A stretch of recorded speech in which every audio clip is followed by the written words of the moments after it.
Assalomu alaykum qarindoshlar. Men Osiyo Uyg'urninki so'ziga bir inkas qaytaray dedim. Nuriy Turkalning shu TV'da so'zlagan so'zini bir siyosat deb to'g'ri chiqaryapti. Bir millatning egilik huquqi masalasi haqida hech qanday bir millat siyosat yapolmaydi. Siyosat boshqa masalalar haqida bo'ladi, lekin egilik huquq masalasi bir millatning qizil chizig'i. Mesela Tibet İslamı Ali avtonomiya talep kılgan bilen Tibet'nin egilik hukukundan vazgeçken emez. Xitay bilen nurgun qitimlab görüştü bular. Xitayning qo'ygan sharti Tibet azaldan Xitayning yeri degan e'tirof qilsa deganda bular uni nima deyonga. Azaldan degan Xitay degan bir davlat mi yo'q deb turdi. Endi bu yerda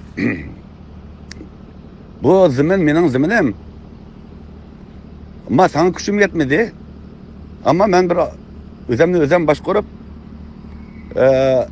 sana tabi bir devlet olup yaşayman diyen talebimdi bulanın. Bir senin demedi. Bunun oturduğu fark var. Hem de bir yerde Nuri Turkel Uygurlar tarafından sayılangan ya ki Uygur milleti biz avtonomiyanı talep kılımız diyen bir kararnameydi. Hem de bir yerdeki münazirning bir ölçümü bo'lishi kerak. Eğer münazire bir demokratik platformda demokratiya nuqtai nazaridan qilingan ish bo'lsa, demokratiyaning mantiqiy ko'p sonliqning fikri hokim bo'lishi kerak.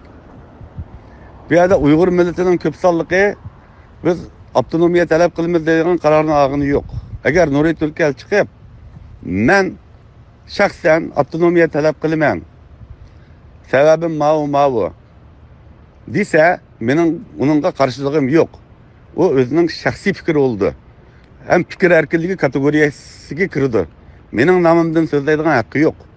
Hem de demokratik noktayı nazardan. Hem müşahedeki bir muthemlikni mi dese bulavatkan, men azsallık kadir köpsallıkның üstünden hüküm çıkarabadıdı. Bu ahval doğru emez. Hem de bizdeki halkımızda eğer müstakillik eğne yoksa bu millet mi yokaydı? Çünkü bir milletini tirik tutadigan narsa şu müstakillik eğne bizga o'xshash milletlerinin. Mesela Yahudi milleti 2000 yılda dünyanın har qaysi yerlariga tarqalgan bo'lsa-mu, bular men İsrail'e berib davlat quraman deydigan nishondan adashmadi. Şunu dep geldi, hatta Tevrat'ta Allah bana bergen zaman dep dedi bular. Bundan bir kadem keyniga atmadı. Hem de bu şu Nime'nin Kaliforniya Üniversitesi'ninki hazır tüyep gitti. Peter Drucker deydigan bir profesör var. Bunun yazgan kitabı da 80. yıllarda. Deydi, Sovetler İttifakı'nınki 2000 yılgıçı parçalanıp gitişini oturup koygan adam. Bunun sebeplerininki birisi iktisadi tüzülme sebeplerden başka yol koyuş meselesi. Hükümran milletten şu hükümranlık kılınğıcı asallık milletler otursuzluk küreşte yol koygan taraf tutturuyordu deydiğen bir yakını var. Sovetler İttifakı'da Ruslar bu kalan milletlerge yol koyuş siyaseti yapmadı. Şuna bular bu devlet parçalanıp ketdi degan xulosaga keldi. Hozirgi avtonomiya degan masala bizga shu yo'l qo'ygizish degandan o'zi bizni tugutish degan gap.